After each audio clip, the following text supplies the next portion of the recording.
আজকের সমাজে আমরা ডিলডো, ভাইব্রেটর এইসব নামের সাথে পরিচিত।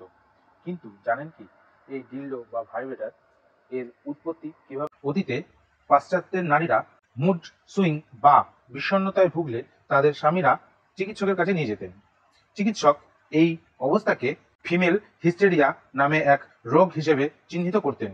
এর চিকিৎসা ছিল পেলভিক মাসাজ, যার উদ্দেশ্য ছিল হিস্ট্রিক্যাল প্যারক্সিজম, আজকের ভাষায় অর্গাজম।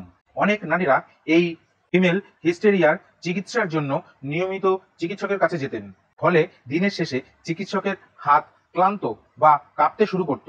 এই সমস্যার সমাধান হিসেবে তারা এমন একটি যন্ত্র আবিষ্কার করেছিলেন।